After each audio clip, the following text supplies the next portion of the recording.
Lanzamiento, aquí viene un batazo de Mundito entre right center field, la bola pica, se extiende, viene anotando Stott, empata el juego, también manda para la bola Turner anota y los Phillies se van arriba. Se prepara, Mundito en segunda, el lanzamiento, batazo profundo para el center field, la bola se va, Schwarber Bomb, ¡campanazo!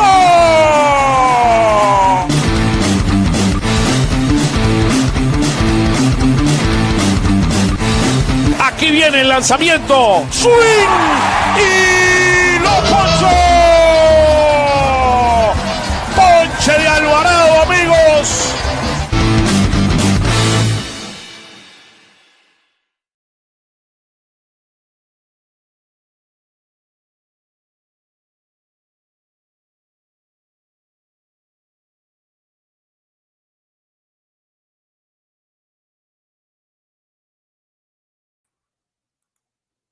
Hello, everyone. Welcome to Phillies baseball. Sorry, I'm still working through this dynamics here. Jeff, how you doing, brother? You know what, Oscar? I'm doing pretty well. The Phillies are 16 games over 500. They took 2 of 3 from the Mets. They quieted everybody for about 8 to 12 hours or so before we heard that they're not good again, but we're here to tell you otherwise. I enjoyed my campanazos this weekend. I mean, that Schwarber bomb yesterday, that was sweet. That was really, really sweet. I mean, I loved it. And look, when he's the Mets, it's even sweeter. And hey, you had a good weekend, by the way. You had the 6-run 7th inning on Friday. I had the 7 runs. I had a stud double that became to me a triple. I said a triple in the broadcast because I couldn't care. I mean, whatever that was brought up. I mean, it was sweet. I mean, it was beautiful. And look, when the Phillies win, I mean, that whole stadium, and particularly against the Mets, there were too many Mets fans in those elevators. I did not like that. So I told a few that they should go back to New York. You know what? A lot of them left on Sunday night. I was there as a spectator. They were going by pretty much the 6th, 7th inning. I think they were ready. They had enough. Hey, Jeff, and today we have one of our most special guests. The great Rob Ellis is here with us. How about that? Let's put him in. Yeah, baby. Great to be back. I said this to you guys the last time. The production value of the Open is killer, man. I mean, we're mixing in Oscar's calls, but it's just really well done, guys. And you just mentioned it. I thought the most cool/fun play of the year was the Stott double/triple with JT right on the tail of Nick. That was awesome, man. It really was the combination of like something you'd see maybe in Little League, but the athleticism that JT at 34, 35 years old still has for a catcher, man, to be able to run like that. Really cool stuff. It was like Kornai swimming. I mean, yes. That's what it was. Yes.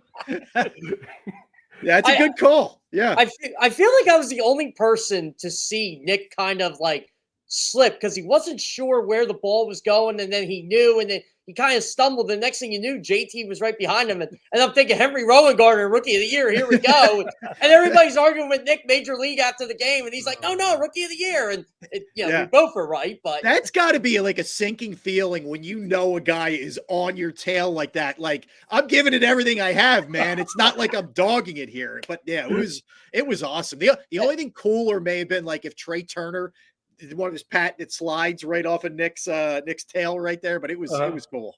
Oscar, were you with me when Dusty walked by and we asked him if he's seen a play like that or if that's happened before? I asked him. It was the one that I told him, and I said, "Have you seen a play like that?" I said, "Not in a long time." I said, "You've been around for a few years." Not at the major league level with him as a third base coach, I'm guessing for sure. It was look. I think the series, the Mets against the series, outside of what happened on Saturday, look, I think there's a lot to learn from Mick Abel. I love the kid. I love his arm. I think the potential he has is unbelievable. It'll be interesting what Dave decides to do because he's definitely one of the major trade chips he has. I hope he remains here. I love the idea of Andrew Painter and Mick Abel for years to come in this rotation. I mean, it'll be kind of the 1-2 for the future of this team. But look, we have a window right now, and it's a huge question mark. I mean, I think I always say it. I don't envy Dave's job. I mean, he has a very, very difficult job to do. And look, he's going to have to make some move. The window is there. think about it. Who's the best team in Major League Baseball this year? Oh boy, I can't name one. Yeah, there isn't one that stood out the way we thought maybe the Dodgers would, or I don't. We always think the Yankees. Tigers. I mean, the Tigers have cooled off though. They were 5-5 going in action. Monday night in their last 10. I agree with you. Like, for any number of reasons, you have to go for it this year because you don't know who's going to be back. I know it complicates it, Oscar. To your point, if they're thinking there's no way we're going to be able to re-sign Ranger. I need to have a Mick Abel or a Painter or those guys, for the following year. But then you go through this back and forth of, am I worried about next year? Am I worried about this year? Because if Ranger walks, if Schwarber, I don't think they're all going to go. But JT, you got to close this deal, man. And how many times can the psyche of these guys keep climbing the mountain? That's the other part of it. In sports, it's really hard to keep getting back up when you don't finish the job. The other thing is Schwarber, right? What's going to happen with Schwarber? Schwarber is going to go out and he's going to test the market and he's going to try to make as much money as he can. And I mean, I mean, at this team without Schwarber, it'll be brutal. It'll be brutal unless you go after somebody like Tucker or somebody like that. I mean, it will be brutal. Yeah, they have no power now. Can you imagine what happens if they lose Kyle Schwarber? I almost feel like you have to resign him. Come on, they have limited power now. I'm being really honest. I'm leaning more at Jeff here. I mean, we think, not you guys, but before the season at least, we think this is still a power team. And I'm not saying when Bryce comes back and if he's right, he'll start hitting home runs. But Nick's not quite the home run man that he used to be. Trey, in a good way, has kind of changed his game a little bit. That's okay. Absolutely. It's fine. I love this Trey.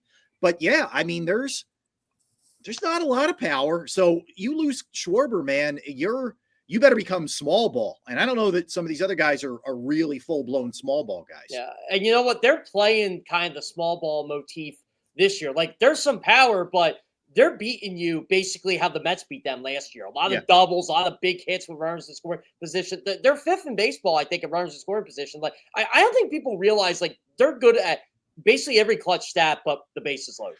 Well, and that's the hangover, right? That's not even people paying attention to this year. That's what happened last year. It's what happened the year before. And that thought process, that to me is a good sign. That is less slump proof than what they have been in previous seasons if they're more of a contact team.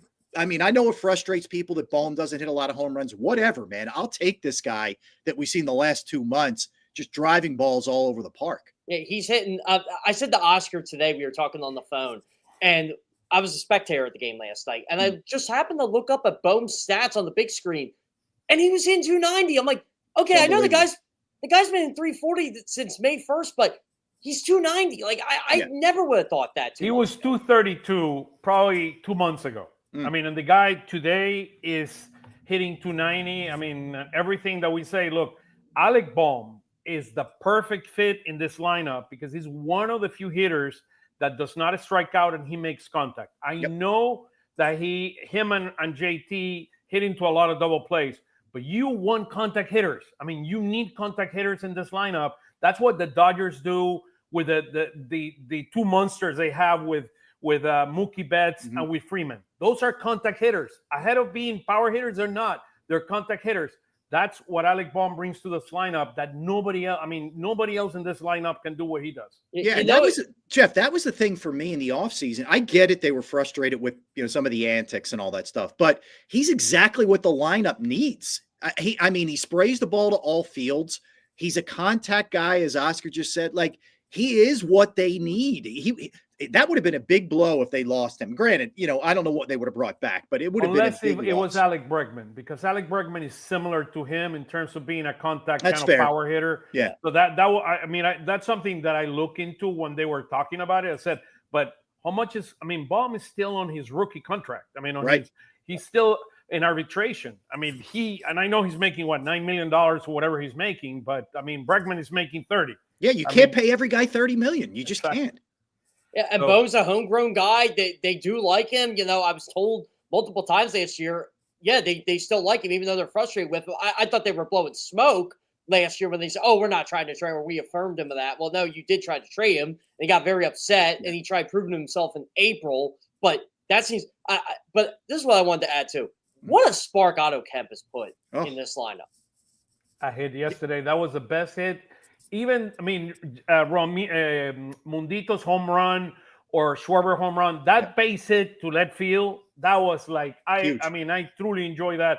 Out of the game yesterday was one of the things that I enjoyed the most. Yeah, and he's got versatility. You know, you can move him around. He's already played what, third, first, left, right? I mean, like that's and he can big. Play second. And he can play second. That's big with this team right now with the Harper situation. So yeah, I don't think he's going anywhere, guys. Even when Bryce comes back, which could be sooner rather than later. I kind of got the indication, and again, from enough people, including, you know, just from even talking to Kemp, like this left field thing's going to be, they're going to try this, and it's pretty much to hold the fort down for 4 or 5 weeks. It's like, look, Weston Wilson could do it. You're comfortable at first. I mean, look how well he's been at first. Rob loves talking about how Bobby Dickerson has worked with him. And if he can just provide you something in left field, look, he's doing everything they've asked him to do. He's a good athlete. He's a good athlete. We talked about it last time, guys. I mean, you kept waiting for Kepler's bat, right? And he'd give you a little, and here we go. And he's played a great left field. Don't get me wrong. But nobody's run away with this thing. So it's there for Otto Kemp if he wants to take it. Absolutely. Let me show you guys a couple of things as we go into it. Look, I enjoy this one. First place. I mean, it doesn't get any better than this. Ahead of the Mets. How about that? And Atlanta, 11 games back, which is, I mean, that is going to be a huge, and they are 7 games behind on the wild card. It's going to be a huge mountain to climb. If they don't have Chris Sales and they don't have Reynaldo Lopez, it's going to be a huge mountain to climb. So what's crazy about this, Oscar, 7-3 in their last 10, and there's still this many back. They lost the game on the Phillies over this stretch. Wow. Yep. And that's the other thing. How about the ground the Phillies made up over in what? A week? I was going to say a week and a half, whatever. I mean, it's crazy how much ground. Last week we were 2.5 games behind the Mets. Because I update I actually have it here and I'll show it to you. Yeah. Last week we were when I put this out there, how we did during the week, 47-31. We were 2.5 games behind the Mets. Now we're 2.5 with a work game ahead of the Mets. So yeah, you can blow the Braves when you get there to Atlanta. You really can, man. Like you can, like you guys said, not just the division. They're in big trouble in the wild card because that wild card is going to be nuts. I mean, with what's happening in the West, and there's a lot going on, man. I'll tell you what, I would not sleep on the Cincinnati Reds in the South. I wouldn't either. I wouldn't. They got healthy. They were hurt earlier in the year. Yeah, we're playing them in a couple of weeks. They're coming to Citizens Bank Park, so that will be very, very interesting. This 2 weeks ago, this number was 5.5 games behind the Mets. Damn. I mean, 2 weeks ago. A week ago, 2.5, and today we're 1 game ahead of them. Unbelievable. Amazing. It's been such a seesaw, too. Like, the Mets were up big early. They were up 5 games at the end of April. Then the Phillies got up 3 games, and the Phillies were on their tailspin. The Mets were red hot. Now the Mets are ice cold. They look like a team that they got a lot of pitching problems. And the Phillies, all of a sudden, it's like, you know what their flaws are, but they're going to keep winning. So, and guys, they're doing this with some real injuries here. And it's not just these other teams we're talking about. It's the Phillies, too, with their best player. Harper, supposedly their second best pitcher and their number 1 reliever. I mean, we'll just wait a couple of slides and I'll show you some dynamics there. Yeah, and someone would have told me though, like if it was Aaron Nola, Jesus Luzardo, and Bryce Harper going to be out as much as they were, I would have said, okay, well the Phillies are fighting for a wild card and they're probably around 500 right now. Yeah, agreed. Look, I mean, this is a tribute, especially lately. You mentioned Kemp, but it's Marsh who has really stepped up, in a lot of ways. It's Bohm really stepping up in a lot of ways, and you're just a ridiculous rotation. The rotation's and I'll show insane. you how we've improved over the last 3 weeks, how our OPS by position or by order at bat have improved. I'll show you in a couple of slides. Okay. So, look, I like to show this because it shows kind of a trend. Every time we don't score 4 runs, there's a run scores, there's a runs against. The one on the right, every time we don't score 4 runs, we lose the week. This week we scored 5 runs, and our pitching was at 386, which is a good ERA. And look, we went 5-2. Last week we scored 6.17 runs per game. We were 5-1. When we don't score 4 runs, this team loses the week. So it's very important. And now, when did Harper left in the Pittsburgh series? Yes. And take a look at what's happened since Harper left here. It's actually 10-6 because we lost the 3 games in Pittsburgh. He did not play in Pittsburgh, but it's 10-6 when Harper leaves against good teams too. Against good teams. It's not like they're playing, the Rockies or slop. They're playing good teams. I forgot. By the way, guys, it's Miami instead of okay. All right. Yes, true. But by the way, guys, this is kind of a prediction, but a very educated prediction. Bryce Harper will be back this week. And you think in the Houston series? I don't think it'll be the Houston series. I think he'll be back Atlanta. Okay. Look, that'd be great. I'll be honest with you guys. I'm concerned. Let me cross my fingers here. I'm concerned. I had that injury before. It ain't gonna weigh. To me, is more important that Harper comes 100% than he comes 80 or 85% or 90%. See, that's the thing. Is he 100% healthy? And I would say no. Yeah, and that's what worries me, guys. Oscar and Jeff, is he's such a competitor, man. He's going to be pushing. Can they say no to him? I don't know, I'm with you. I don't want him rushed back, man. And then you have another setback, and you're into August, with him not playing. I mean, look, wait until the All-Star break. Yeah, you don't need him right now. Weeks, 2-3 weeks. Just wait it out. Totally with you.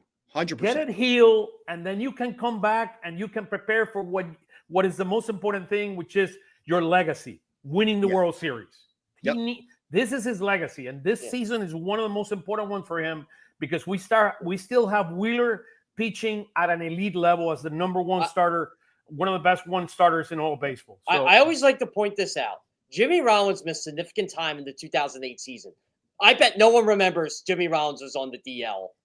A lot of that, especially early on in that 2008 season. Do you think anybody will remember if the Phillies win the World Series, Bryce Harper was hurt? No. I really don't. I mean, and if that you're right, Oscar. You talk about multi MVPs, has made all the money in the world. All-Star games, whatever. You cash with a ring.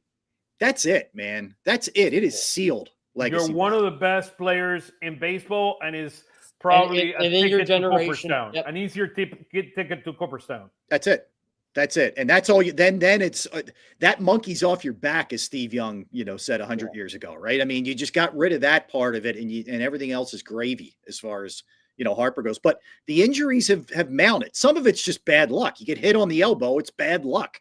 But some of it, the back, the torque, this wrist thing where they can't find structural issues, that scares me, man. Yeah, and it just seems like every year he's hurt. I don't actually remember Bryce playing the full season here since 2019. I don't either, Jeff. And that's one of the reasons why they're trying to, I don't want to say hide him at first base, but I even on the national broadcast last night, you guys probably didn't get a chance to hear it. They're still talking about him going back out in the outfield. They are. They are. And you know what? I think bringing Hoskins and Hoskins was brought up. Yep. Yeah. I will tell you this. I think that's more Bryce Harper motivated than the Phillies. I think the Phillies want to keep him at first, but I'll tell you what, I would love to see Otto Kemp at first and Bryce in the outfield. I hear you. It'll be very, very interesting. Now, in the broadcast yesterday, they show this 13-13, and since then we're 32. By the way, the 32 I put it. I mean, I try to find. Yeah, I was gonna say you updated that, right? I updated that to the close 32-17, the best record in Major League Baseball. I was like, what? This can be. I think the Phillies posted that on their notes the other day too. Something around those lines. I mean, it's fascinating. I mean, that we have the best record in all of baseball, and it shows like baseball. Look, it's a marathon. It is not. Look, look at the slide before. I mean, look at how many we were what we were here. We were 1 out of 10. I mean, 1 out of 10, and we lost 9 games out of 10 games. I mean, we were awful 2 weeks ago, and we still have the best team in the best record after the start. I mean, which I found it fascinating. Well, think about this: you get swept by the Mets, And then you're like, there's no way this team's going to go beat the Cubs. No, they took 2 of 3, and they lost the first game in that series. And then everything just kind of clicked after that. Yeah, they've had a wide variance, man. It's been up and down. It's weird though. I'll ask you guys this: like the pulse that I get in the city doesn't feel like they're playing this good a brand of baseball to me. Like I'm not getting that either. Yeah, like I don't know that it's appreciated, and maybe it's just everybody's like, I'm waiting for the playoffs. Okay, fine. If you want to do that through a full baseball season, God bless you, but you're missing the whole year as far as that goes. But I do think there is a little bit of that, like, okay, call me when it's the playoffs. And I don't think there's an appreciation of how good this team's been. Back to what we just talked about too. Nola bad and out, Harper out for a good chunk of time. And you survived that pretty well, all things, and Alvarado. All things considered, you survived that pretty good, man. Honestly, Rob, it's not the same, but it feels like 2007 in a sense when Howard was out a couple weeks, when he had, I think it was like a hamstring. It was a lower body. Got hurt. Yeah. Utley got hurt. He got hit on the hand by John. Yep. He was out a month, and this team just persevered. And look, that team only won 89 games. That team started out slow. This team started out fast again, and they're keeping it up. And it just shows you the depth of this team. And look, even the bullpen guys they're bringing up, like, they're not killing them. Like, they're not good players, but they're not killing them. Here's my perspective on this. What happened last year, where we were the best team in baseball in the first half, and then the second half, this team went completely flat, is something that is in the mind of a lot of people. Yeah. And we've been there. I mean, this team has been there over the last 3-4 years on a consistent basis, and it hasn't gone over the hump. I mean, we have had a better team in 2023 and 24 than we had in 22, and we made it to the World Series in 22. And that's the unpredictability of the postseason. Yeah, that's the volatility of it. You're right. I mean, I think what everybody sort of wants to see, and we're not going to see it in the regular season. You're not going to know until the playoffs start, unfortunately. It's just the way it is. Yeah. You can. We got to end what I think's Are the bats going to deliver? That's really what I feel utter confidence in the starters. And then we'll get to the bullpen. But it's whether the bats are going to be consistent enough. I think what's going to change this year with the second half is they're going to be getting pressure from the Mets. They're not on this 29-6 run. And I think they are going to be aggressive at the trade deadline and get some pieces because they know this might be it. Yeah, they have to. They have to. I mean, there's no other way around it. So here's the Phillies by the numbers: 47-31, the best team in baseball after that start. We're third in total victories. So if you look at all the victories in Major League Baseball, the Tigers I think have 97, and the Yankees are like, I think, one loss. They have 47 wins, but only 30 losses or 28 losses, and they're slightly ahead of us in terms of percentage, but we're right there with the most wins in all baseball. 8-2 over the last 10 games, 11-9 in the last 20, 17-13 over the last 30. Home, great record at home. I mean, consistent. Actually, the Mets have the best record in all of baseball at home in Citi Field. So that's something interesting. And away, we were one of the best teams in all of baseball, and then we got into that streak, losing those 3 to the Pittsburgh Pirates. I mean, got us significantly down, but we're up by 3 after beating 3 out of 4 from the Marlins last week. 14-11 in the National League East, and then we're 23-20 versus teams that are 500 and above. So this team wins where it needs to win. So that's a lot of boxes. That's a lot of boxes checked, man. And I just work backwards. Plus, 23-20 against 500 teams. That's one of the knocks we heard early in the year. Who are they beating? Okay, well, let's throw that out for a minute. Look at the road. You're 4 over 500 on the road too. That's a big thing as well because that plays in the playoffs. That carries in the playoffs. And look, the NL East, it's a 2-horse race. Let's be real about it. But Atlanta, I'm not totally writing off yet. Sure. We know they always have struggles against the Marlins for whatever reason, although they did better with that last year. Mm-hmm. But I think, look, everything that you have highlighted there in green, Oscar, is impressive, man. You know what, Oscar? I saw a stat too. They have their best series record to start a year since 1993, which is, again, they're winning series. They're doing exactly what you're supposed to be. Are they sweeping people? Not all the time, but they're doing enough. How many times have they gotten swept this year? Twice? Pittsburgh, three times, and the Mets, right? Milwaukee, okay. also, Milwaukee, 3. You're right. So 3 times. But it's like Rob said, they're still really good at home, even with that.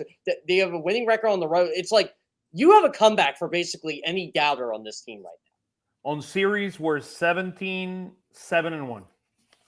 That's really good. 17 wins, 7 losses, that's and awesome. one tie. Yeah, that's awesome. Hey, the team is checking all the marks. We started very bad in June because that's when the Pittsburgh series took place and all that. We were like 3-7, and we're up to 10-9. So picking up, we had a great May. I mean, that 19-9, that looks beautiful there.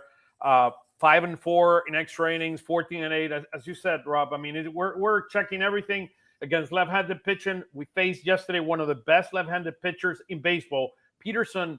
I mean, he had a shutout two outings ago. He was beating Atlanta by 3 runs, and the bullpen gave it away in the Atlanta game. So look, Peterson was really good, and we scored those 5 runs against them. And look, and we're plus 41 on the run differential. So this team is where he needs to be. Yeah, and while we're on the lefty thing, let's talk about Schwarber, man, and the way that he has improved himself against left-handed pitching.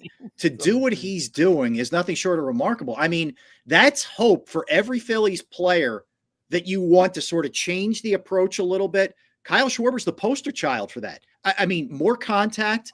Yeah, he's still going to strike out, but more contact, hitting against lefties. He's not just all or nothing like he had been his first 3 years here, whatever. I mean, it's crazy. And he contributes a lot to that, 10 wins against lefties. I talked to Kyle Schwarber in April about how well he was doing against lefties. And this is early in the year. And he said, flat out, he was just kind of embarrassed how he was against lefties. And he's very I've noticed a theme with this team this year, aggressiveness. It's everybody kind of gives me an answer like, oh, I got to attack the zone, or I got to be more aggressive. Like, Orion Kirkring's being more aggressive, at the strike. Christopher Sand, Kyle Schwarber with left-handed pitching, Alec Bohm with the first pitch this year. It just seems like, look, if they're going to give us something, we're going to take it, and we're going to take our chances in a game where you fail a lot. And it's working for him. Look at Stott the other night. He rarely ever swings at a first pitch, man, and he crushed it. Right. So I think it's smart aggression. There's a difference between chasing a ball that's 3 feet outside a hook when you got 2 strikes. We all know what that looks like versus, hey, there's a ball in the zone. Maybe I don't usually swing at the first pitch, but guess what? I'm going to attack here. I just think they're taking a smarter approach at the plate. Yeah. Trey Turner did that yesterday, by the way. First pitch of the game. He saw a pitch and he drove it. I'm like, look, I can live with that out. I can. I agree. Look at what Schwarber is doing against left-handed pitching. The average in MLB is 0.715. 0.715 is the average in MLB. Against lefties, 1.102. That's sick. Against righties, 0.826. Which you'll still take. You'll still take that, but that is insane that he's doing that against lefties. And listen to this one; he's even better. He gets twice as many at bats against righties than lefties. He has 12 home runs against lefties and 12 home runs against righties. This is a guy that you pay because he's improving, even in his 30s. Agreed. And he's DHing, so he's not going to beat up his body as much out in the field. That's another reason you can make a case, where you won't be as nervous extending him for, say, maybe I'd hate to go more than 3 years, guys, to be honest, but whatever. You need Kyle Schwarber back because of his performance and because of what he brings culture-wise. And I think that's a real thing. Oh, yeah, absolutely. He's a leader. He is definitely a leader in that clubhouse. He is, represented every single way. Bryce likes him. Trey likes him. Look, and that's the thing. I think those are the core you got to keep together. Bryce Harper, Kyle Schwarber, and Trey Turner. They're the 3 amigos, if you will. Bring the third one back. Those are the $30 million guys, by the way. Yeah. Look at this. Since Harper left 16 games ago, the team is 10-6. Nola left 35, and I know Nola was not pitching well, but he left 35 games ago, 22-13. You know what, Oscar? That makes it even better, though. Like, he's been pitching bad all year, and they're still finding ways to win. Oscar, those are awesome stats. I mean, really, think about it. You're 4 games over 500 without Bryce, 9 without Nola, who Jeff just pointed out, was, let's face it, it was a struggle early. Yep. And Alvarado, where you probably are the thinnest, like where you have the least, where we all know that something's got to give there, you're still surviving it, for a lot of reasons. Your starting pitching is insane, but there are enough guys doing their job. Kerkering has really found himself, I think, after a few years has really found himself. And Strom and Romano, we'll see. But that's Kerkering hasn't allowed a run since May 6th. I think he's only allowed 2 hits since Alvarado's been suspended. I love it, man. I love it. That's crazy. Let me go a few slides forward, and I'll come back and I'll show you this, which to me is something very interesting, which is this. When Harper was in the lineup, this was our OPS. This is our OPS today. Wow. So what you find here is by bringing, this is when Stott was primarily the leadoff. When you put Turner up, we've gone almost a point 10 points there above. So you see up in the first hitter, up basically about the same on the second hitter. You see up when Alec Bohm has been hitting third, and then you see here the improvement on the 4th spot, and then you start the only ones that are down is the 6th spot and the 8th spot, but everything else is up for Harper here. What this tells me is this team, everybody's stepping up.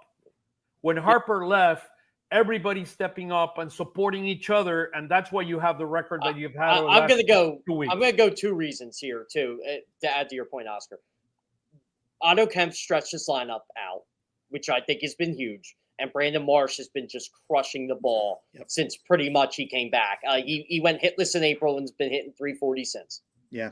Yeah, and I'll throw JT in there. Not as noticeable maybe as Bohm and Marsh, but JT's been better. You're seeing little signs of life from Stott. I'm not getting crazy with Stott, but you're seeing little signs of life. And of course, Sosa goes crazy last night. But you're seeing a little bit here and there. Absolutely. So let me go back a couple of slides here, and I'll show you. Here's where. Hey, John, welcome, brother. What's up, John?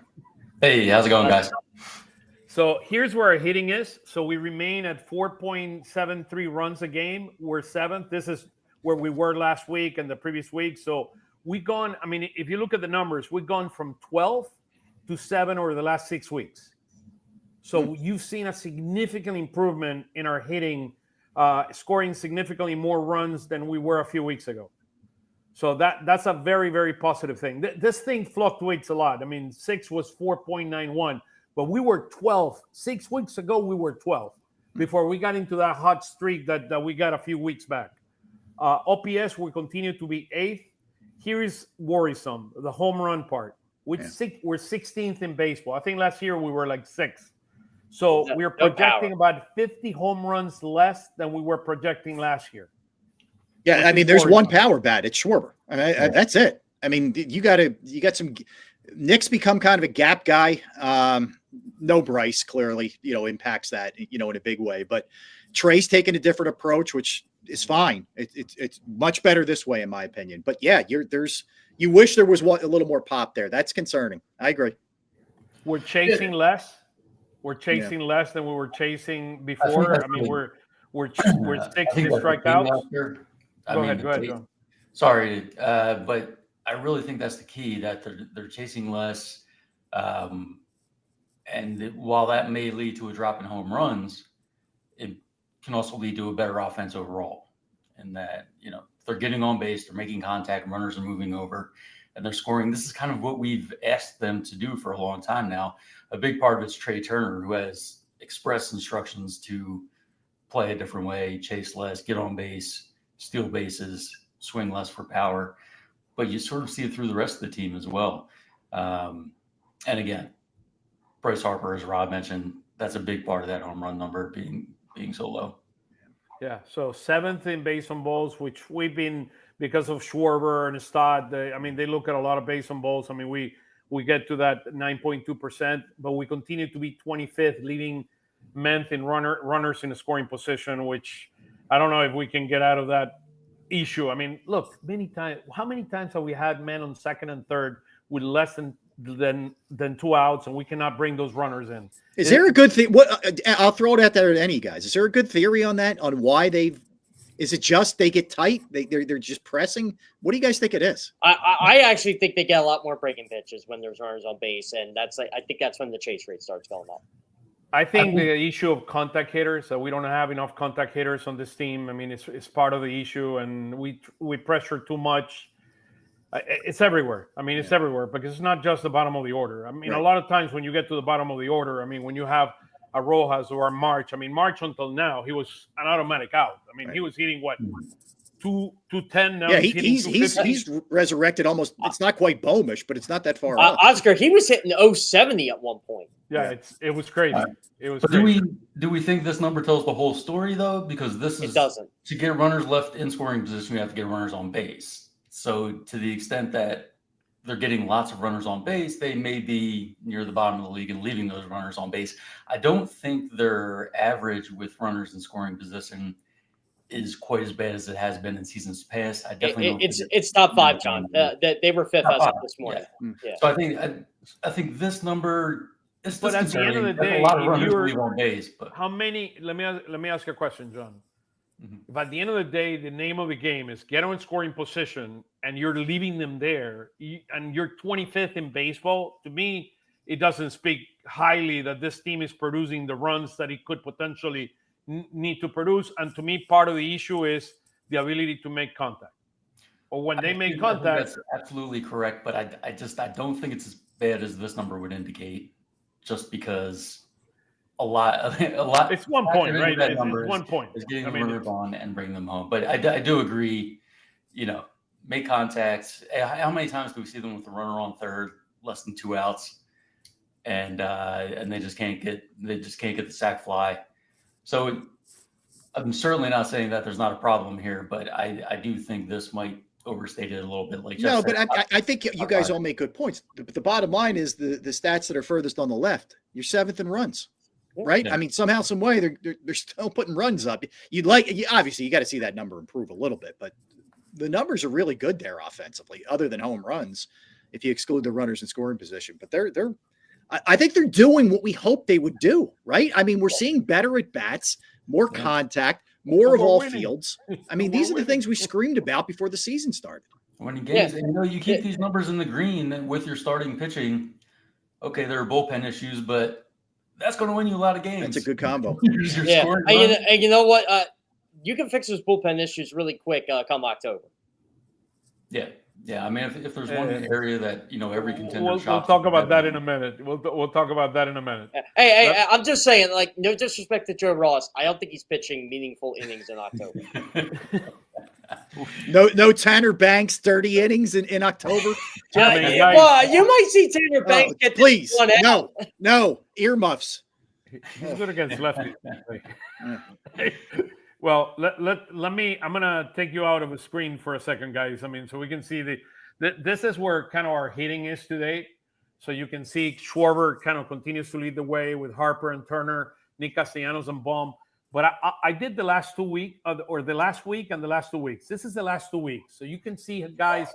Forget about Wilson, but you see guys like those 3 at bats only. You see guys like Alec Baum and March. Over the last 2 weeks at 959 OPS. Remember, average is 715 at 959 OPS. Brandon March, 14 for 37, 6 RBIs. Alec Bohm, 9 RBIs, 923. You see guy like Nick Castellanos here at 917. Kyle Schwarber at 879. I mean, this is beautiful. Even Romuto hitting to right field. I asked Rob the other day, what? Why don't Romuto hit more to right field? He's a machine when he hits to right field. Mm-hmm. I mean, I said, you guys, I said, he's got pop to right field too. You guys should find him. You guys should find him when he pulls the ball to left field. I mean, it's like, come on. I mean, JT hit to right field. You're a machine there. But Oscar, this is beautiful. I know sometimes you've showed us a similar slide, and that green box is very small. Yeah. Yep. So to see it, it's great. It's great to see Marsh and some of the other names that we normally. I'm surprised Kepler's in that, but it's good to see those guys in there for sure. Yeah. And now but do you see how this fluctuates? This is when you look at the entire 2 week. But take a look at here where Stud was in the yellow, right? Take a look at where Stud is now. So Stud goes up to the green. Yep. And this is the last week. So you see Nick Castellanos kind of leading the way with Stud and Schwarber. And then you see Alec Baum kind of hitting He's still hitting 348, Yeah. but he's not producing those runs. That's why he only produced 3 runs. That's why the OPS is so low. And then JT here in the yellow, and then you see Trey Turner coming down. So look, this always fluctuates, but it's something that you need to keep in mind as you go into this. But I always like, particularly in the pitchers, I'd like to see a 2-week window more than the week window because it helps you tell a bigger story. But I love the 6 RBIs by Kemp. I mean, this 6 RBIs by Kemp have been huge for this team. Huge. Yeah, you know what?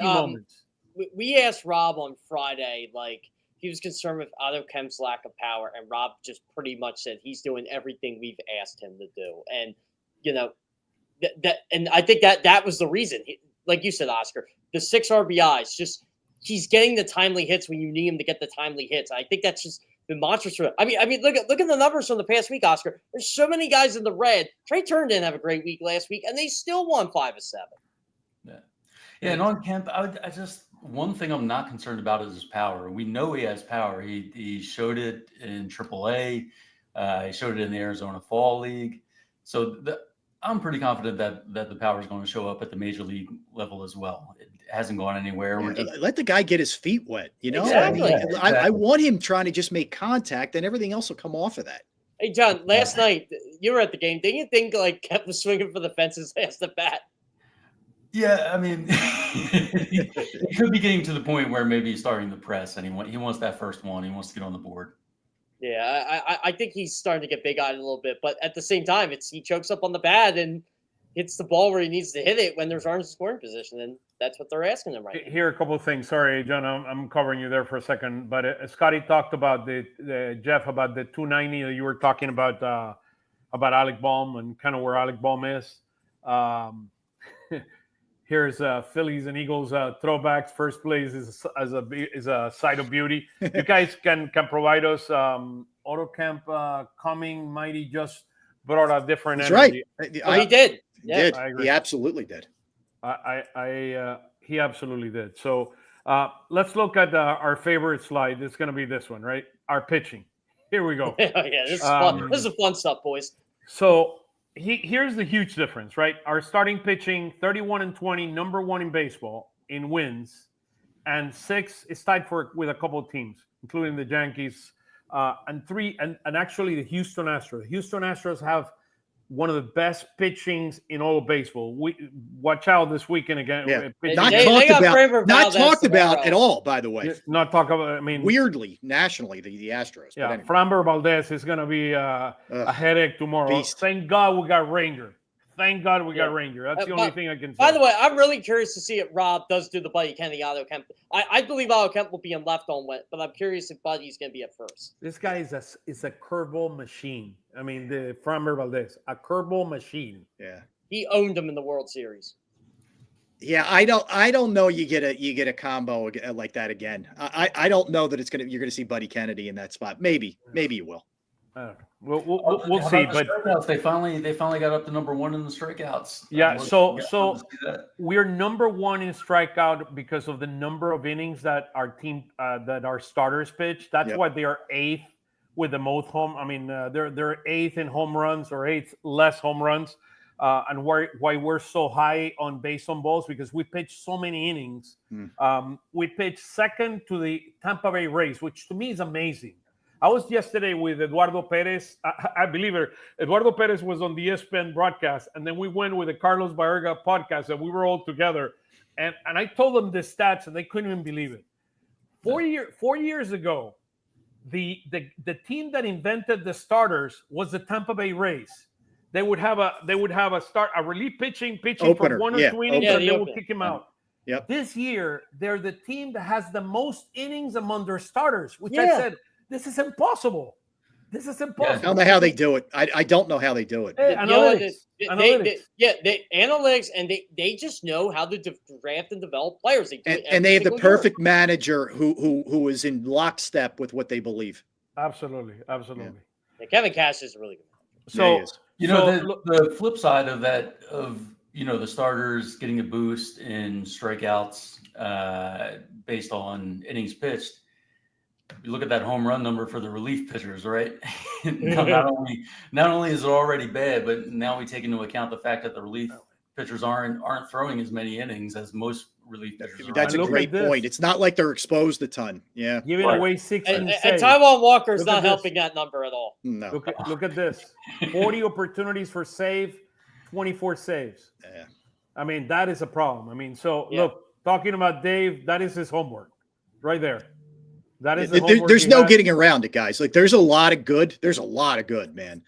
Overall, you can't hide the bull. There's not enough there. Yeah, I mean, they are so fortunate that Ryan Kerkering figured it out and is becoming the lockdown guy that he is. Because if not, this would be a major problem. Well, think about it. All right, I'll ask you guys. Do you trust Romano? No. He moved him. He moved him to seventh inning. He's now out of like real high leverage. He moved him. I love Strom. I love him. He'll take the ball anytime you want him to take it. But he's being asked to do too much. Let's be real. He's not a workhorse. He cannot pitch every other day. I mean, you're right, Oscar. He's wearing down. Yeah. Yeah, they need Matt Strom to pitch in the 6th and the 7th and get the situational outs. If a starter goes, that's been the problem. Like Saturday night was the storm. Mick Abel got rocked. 3 innings, he's out. They really have no one to go to. And I had someone say to me on X, "Go Kerkering to keep him in the game." I'm like, why would you want to do that? Why? You don't let him near that game. Yeah, exactly. Yeah, you've got one guy you trust. You're not going to toss him into that game. No, absolutely. But the point you raised, I think it was, Jeff, that these guys, they're just not in the slots that they're supposed to be with Alvarado gone. Everybody had to move up. The 7th inning guys became the 8th inning guys. And it's not just Alvarado. Like we said, Romano got bumped down. The plan for the back end of the bullpen, I think it's safe to say, has not worked out. Right. and there's just this ripple effect. So the only way to fix it is to plug somebody in there at the top of the bullpen that can be effective. Yeah. Oscar said to me today, they need 2 relievers, and I agree with him 100%. Yeah, we need 2 relievers. I mean, because the other thing, you don't have Alvarado in the. I mean, you can get him August 19th, as Tyler from Phillies tailgate said the other day.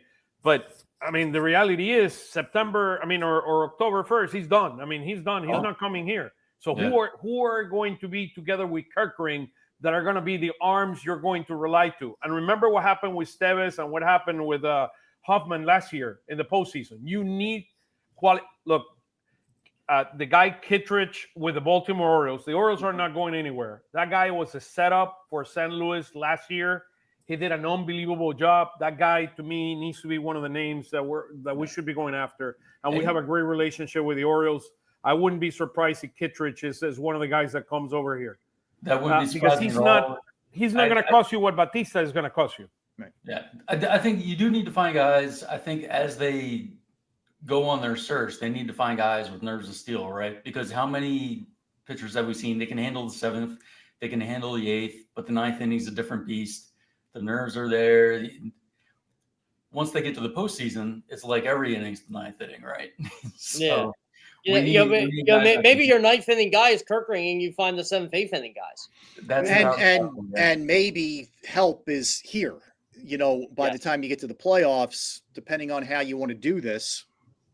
I mean, Rangers pitched his way into not going to the bullpen, as far as I'm concerned. It seems silly we even talked about that. I agree. He's my number 2. It's Wheeler Ranger, as far as I'm concerned. But now it's which of the kids do you throw into that pressure cooker? No, I think the way he'll go and approach. I mean, if he would be starting today the series, I think he would go on game 1 with Wheeler and game 2 with Luzardo, because Luzardo is pitching much better here. And then he would use Christopher, which is a completely different pitcher on the road than he was last year. Right. And Ranger and Christopher. I think I that's buy the that. way he'll approach it. I would buy that. Yeah, I mean that's kind of what they did last year when they were worried about Sanchez on the road and they had him start game 2 over Nola. So and he pitched well in game 2. So yeah, he sure did. By the way, guys, I want to point this out. They're going to break up the rotation this week because they got 3 straight lefties. So they're going to keep Wheeler on his regular rest, but they're going to. I forget how Rob said he's going to do it, but after Ranger, I think I got to remember how he worded it, but they're going to break up the lefties. Okay, so here's kind of where pitching is today. This is overall the entire year. Ranger is already at 2.20 ERA after that awful first start. I mean, the guy has 7 straight quality starts, and he's a machine. I mean, He's a 1.13 ERA his last 8 starts. He's a machine. He's a machine. Twos. What was that? It's unbelievable. Yeah, there's a lot of twos in there. Kerkering, well, Wheeler, Alvarado. Poor Alvarado. Are we just going to ignore potential closer Weston Wilson here at the top of the list? He's been their best reliever. Yeah. Christopher Sanchez. Look, tell me who in baseball have 3 starters that are under 3? No one. Oh my. Oscar, this month they have 3 starters under 2. It's crazy. It's insane. It's crazy. I said the other day, and I know it's like blasphemous, but I'd have to check the numbers. But were the big 4 pitching better than this through the first, however many games they played, 70-something games? You know what? Their starting pitching ERA is kind of, it's like, I love to use stats, but it's kind of, fraudulent because Jesus Luzardo has been really good all year. Yeah, he's had 2 just blow-ups, right? Yeah. I mean, and everything else has been pretty solid. Yeah. Oh, and by the way, Aaron Nola's pitched in that, so that counts. That's true. So, the one thing I will say about 2024 is you did have a lot more of those 8-inning starts. You had a couple complete games that we haven't really seen. Now, how much of that is? I mean, just sort of a different eras. Yeah. Yeah, but last year you really did see them sort of shortening a lot of those shortening the amount of time that the bullpen needed to be out there. We could use a little more of that if you really want to nitpick about the starting pitching. I think that's a hard. Don't you guys think that's a hard ass? That's a hard. I mean, honestly, like you got a 1 or 2 run game and your guys rolling. I get it. I understand what you're saying, John, but that's tough. I'm going to hand it over to this pen to get me 3 innings. You know what's so weird though, Rob? Like I looked it up today. Like their numbers, like when they're leading at their 6, at the record when they're leading at their 6, 7th, and 8th, and they go, well, what does that mean? Does that mean the bullpen's doing well? I'm like, no, that means when they have a lead, they're not blowing it. Correct. Right. Yep. Well, they've blown 16 because we've blown 16 blown saves that is. You could still win. It's a weird stat. Yeah, I agree. But it is it's a weird stat, but it's a stat, right? But a blown save counts as giving up 3 runs and save. I agree with you, Oscar, but you got to remember that counts too. And you're still winning the game. Here's where the bats can help, right? Like do it like last night, and don't even make it a add on, baby. Yep. Just add on. Keep your foot on the pedal. I'll tell you this last night. Orion was going to come in the 8th, and he was ready to go. He was all loose, right? They scored 2 more runs. They told him throw 10 more pitches. It's a bullpen session. Yep. And with the off night, you're primed and ready to go pen wise. It's perfect. Yeah, no, absolutely. Here's kind of where we and this is the last one, and I'll keep you up the rest of the way. But here's the other one. Look at the numbers over the last 2 weeks from our pitching staff. Orion Kerkering, no runs. I mean, Romano actually 5 outings, 4.1 innings, and he has not allowed a hit. So he's done, except I don't know. There's a weird stat there because it says it doesn't have. Oh, he didn't allow a hit, but there's a home run in there. So I don't know.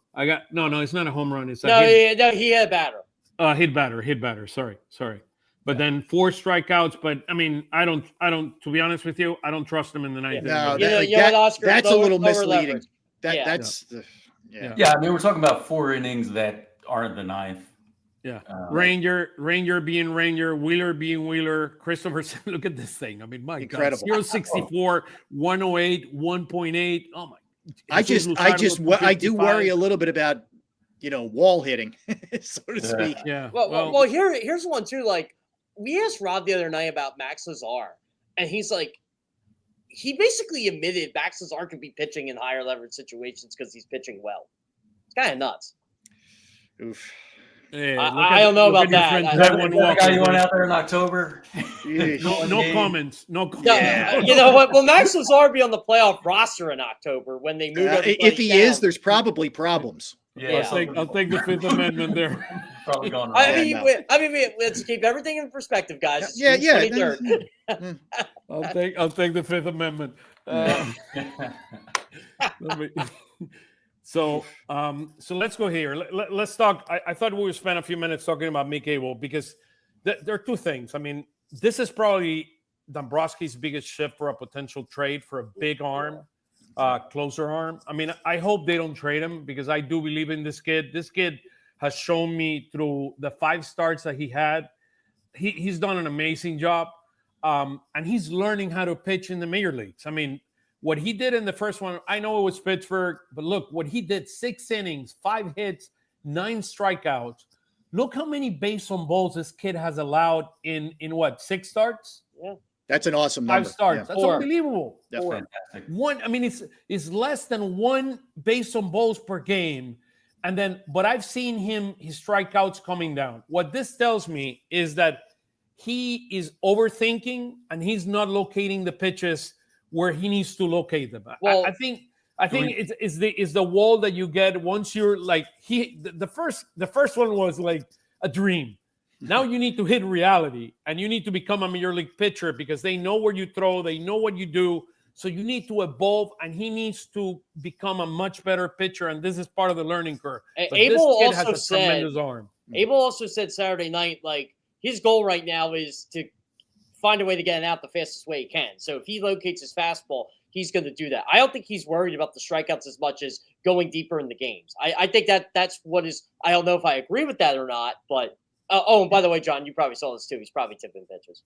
Yeah, that's what I was about to ask. Do you all believe this idea that he's tipping pitches? Yes. I don't know Yes. why. Look what you you want want to to. believe that every one of these Phillies pitchers, when they struggle, that they were tipping pitches, but it's Brandon Nimmo kind of let the cat out of the bag. He was tipping pitches. He was okay. Guys, Yeah. look at this, and this backs up the point of tipping pitches. I found this fascinating, and this is to me about location and potentially tipping pitches. The guy has allowed 9 runs. 7 have been home runs. Yeah. Cubs and Mets. Yep, that's it. 7 have been home runs. I think the secret is, honestly, what Abel's doing is, and I think this is where Nibbo kind of revealed it, his glove placement is down when he throws a fastball. And they've caught wind of that.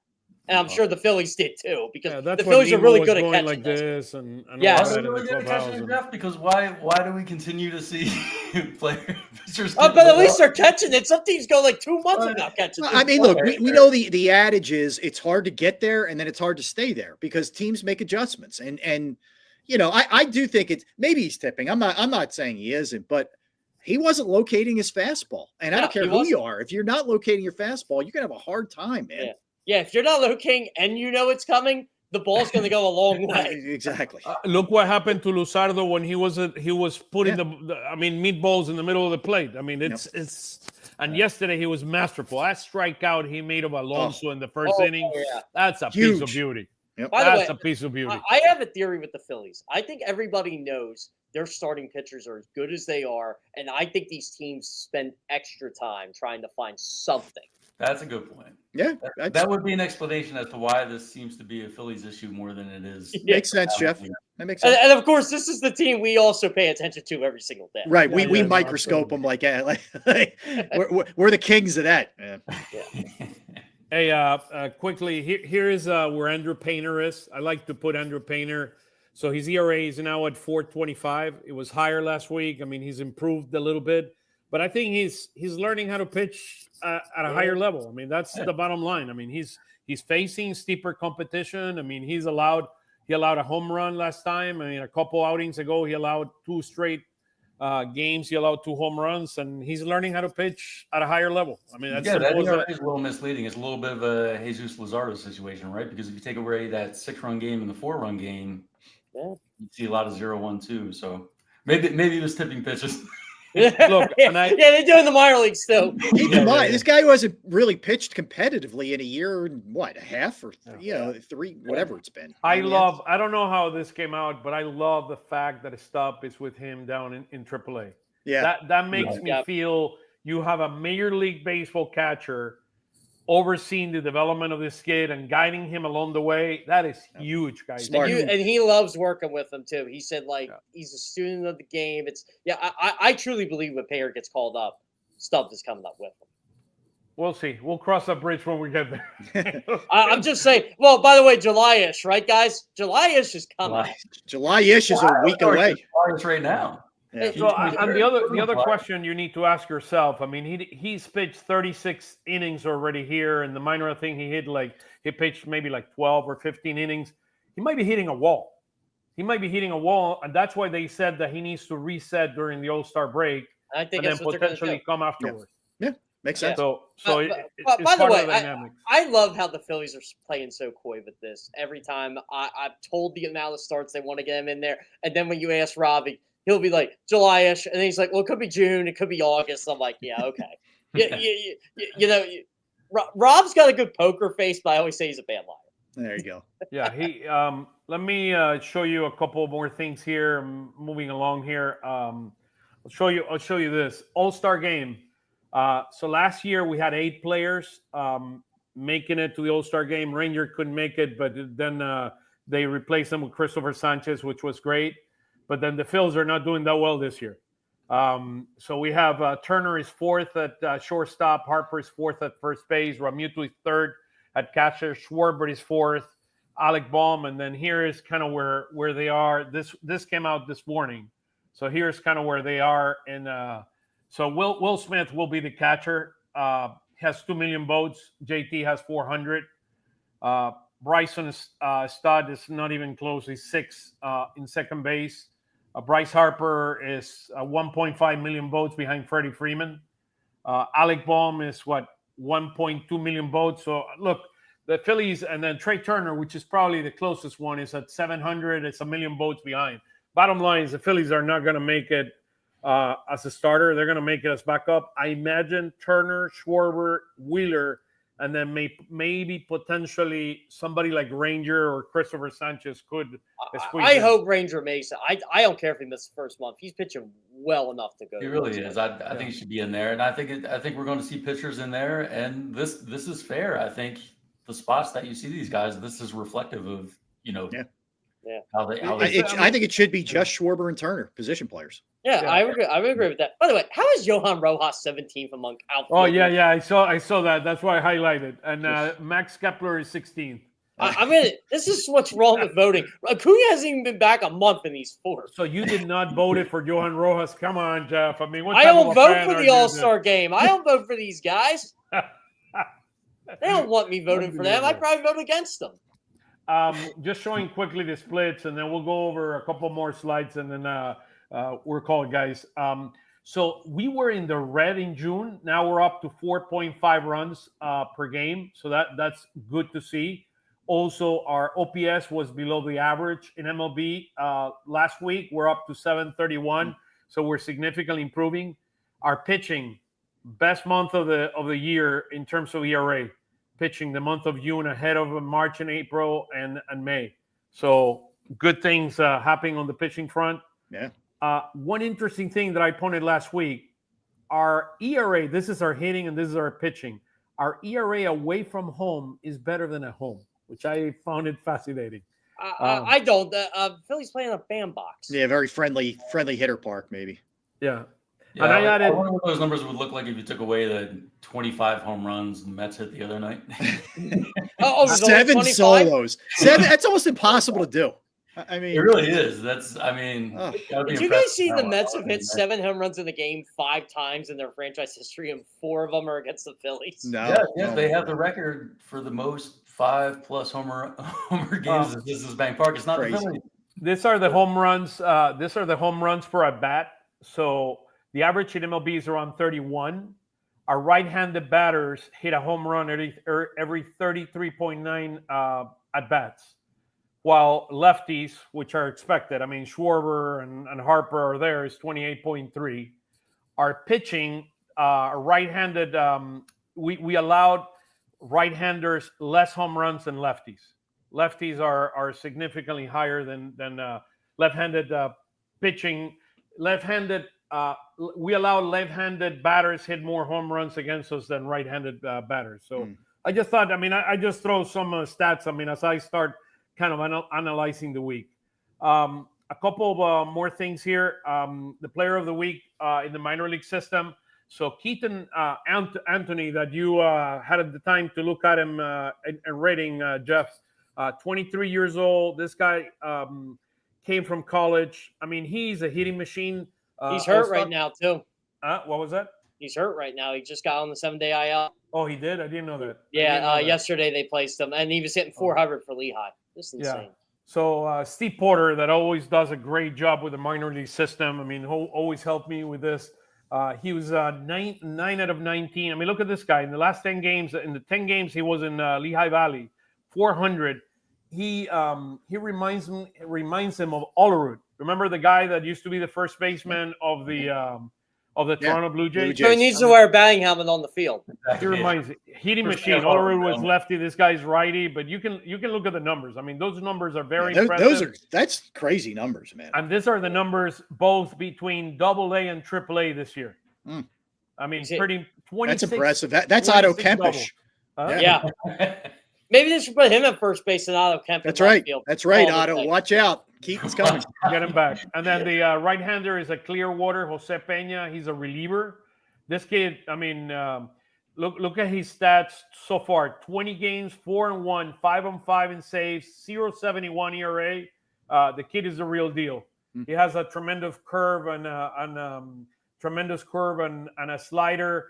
Those are his out pitches, and he throws a sinker that is between 92 and 96 miles an hour. This guy is up and coming, and then he trains in the Dominican Republic. Special mentions here, right quick, for hitting this week. It was Henry Mendez. Okay. He hit 412 on the week. He hit the cycle on Friday. Yep. And apparently the records go back to 2005. Nobody have ever hit a cycle at Reading. So this is the guy. Really? Henry Mendez is the first guy that has hit a cycle at Reading. The last person we believe that has done it, and there's no record of it. We think Jimmy Rollins might have done it. Oh wow! In '99, but we're not sure because they didn't keep the records. Gotcha. I'm surprised records. They didn't keep that in the '90s. 2005. Well, they kept like home runs, RBIs, average, stuff like that, but like weird stuff they didn't. Like I think when Adam Walker pitched the no-hitter in 2001, they don't remember the last no-hitter they had. Yeah. Okay. So I guess the public relations and media relations department got significantly better in Reading. Gotcha. Dante Norris also went 8 for 20, 400 average in Clearwater. And then the honorable mention for pitcher is a right-handed pitcher, Ryan DeGis, that pitched 7 scoreless innings, 3 hits, 1 walk. When I talk too fast, that's what happens. I was going to say DeGis, the Gus. 4 strikeouts. He in a 1-0 victory by Clearwater on Friday. So it was our 17th round pick from the University of Carolina in Charlotte in 2024. So those are our minor players of the week. And then here's what's coming up. So here we go. So here is what it is. We're playing the Astros for 3 games. Valdez, Gordon, and Brown. Valdez and Brown are completely lights out. 2 of the best pitchers in all of baseball this year. Brown has the best ERA in the American League. And Valdez is a machine. I mean, a true machine. Is a workhorse. By the way, we got murderers row in pitchers this week. Yeah. Holy crap. Yeah, they didn't get lucky here. This is we've got our own. We've got Suarez, Sanchez, Wheeler. That's we got our horses, but it's gonna be low scoring games, and we have our work cut out. I mean, I don't know that much about Gordon. I mean, John, do you know anything about this guy, Gordon? Not much. I mean, it's I don't even know who he is, to be honest with you. I mean, I've never heard him before, so. Yeah, so look at his first name. 7 shutout innings, since we don't really have much info on him. So Luzardo's the one that's going to get 6 days rest based on this. Okay. Yeah, because of the change. Let me see here. The Gordon kid, right quick. Let me see who he is. Come on. Gordon 1-1, 5.31 ERA. I mean, he started 7 games, 35 innings, 44 hits. 34 strikeouts, so he's hittable. I mean, he's a guy that, according to his numbers, he's hittable. And then we go to Atlanta, and then we got Elder, Swellenbach, and Strider. Swellenbach and Striders are great pitchers, and Elder has been pitching really, really well. It's going to be an interesting week. I mean, we got Abel pitching on Friday. Hopefully he learns from the last 2 outings. And I'm glad we got Ranger twice this week, our best pitcher. So. There's a lot of good teams are playing. This is their toughest stretch of the season. No doubt. Far. Yeah, look at their pitching. I mean, look at this guy's pitching that we're facing. And then San Diego comes here, and then Cincinnati. Right, Cincinnati's not that good, and they're pitching Hunter Green. Is he still in the IL or he's back? I think he's back, right? Yeah, I think Hunter Green came back. Yeah, I think he's back. I mean, Abel, I think, is one of the guys that is pitching completely lights out for them. So lefty. Yep. Yeah, we'll see when we have guys. Anything else you want to bring up before we close it here? I think we did. I think we covered it. Yeah. If they go 6-6 the next 2 weeks, I'll be happy. It's not that wouldn't be the worst thing in the world. Yeah, I agree. Well, just to leave it with you, Atlanta is winning 3-2 over the Mets in the bottom of the 7th inning. They're playing in Citi Field. So I tell you what, the Braves aren't going away yet, and the Mets are trying to not put away the Braves. Yeah. Or I really don't know what the Mets are doing right now, to be honest. Well, I don't either, but look, guys, I'm glad we're here. Rob, thank you so much for being with us. I mean, I love it. Thanks for having me, guys. I really appreciate it. Thank you. Rob's show on Saturday is, I mean, with Mike, it's the best. I love it, guys. It's Phillies Weekly on steroids. That's what I call it. Yeah, on steroids. And I love the fact when the 3 questions become like 7 or 8 or 10 questions. I do cheat a little bit, Oscar. I give him a little more. Rob, what are you watching this week? That's my favorite segment. You know what? I have to watch something, especially because Mike's off and I got Al Morgani, so I better watch something, or else it'll be we doing Slapshot. That's the Sunday show reunion right there. Exactly right. Yeah. Hey, Rob, just the last question to ask you: what do you expect the Sixers are going to do? I don't think they're taking Bailey. I think there's going to be a trade. I think they're going to try to get up to 2, get denied, move back to somewhere around 7. Wow. I wouldn't shock me if there's something done with the Pelicans, maybe Herb Jones. Just keep your eye on that a little bit. But I don't think they stay pat. I think there's going to be movement on Wednesday. Say this. If the Sixers find a way to get Dylan Harper, I may be dancing. I don't think it's out of the question. I don't think they like Bailey, and it has some personality stuff, but I don't know that they were in love with him anyway. Edgecombe had a weird workout, too, I was hearing. Edgecombe struggled mightily shooting the ball in a big way. In a one-on-one setting, like, come on, man. I like Trey Johnson. I do too. For Texas, Yep, like him a lot. Guys, it's going to be interesting. Thank you, Rob. Thank you so much for being with us. Thanks for having me. Where can we follow you in social media?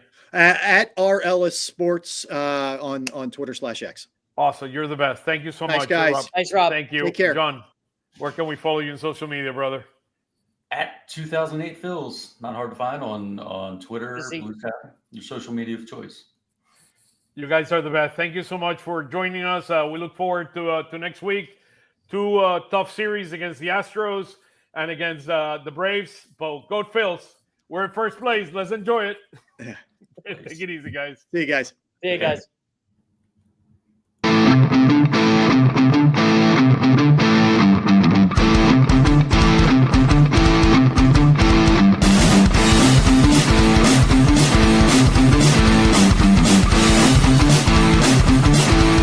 Lanzamiento, aquí viene un batazo de Mundito entre right center field, la bola pica, se extiende, viene anotando Stott, empata el juego, también manda para la bola Turner anota y los Phillies se van arriba. Se prepara, Mundito en segunda, el lanzamiento, batazo profundo para el center field, la bola se va, Schwarber bomb, ¡campanazo!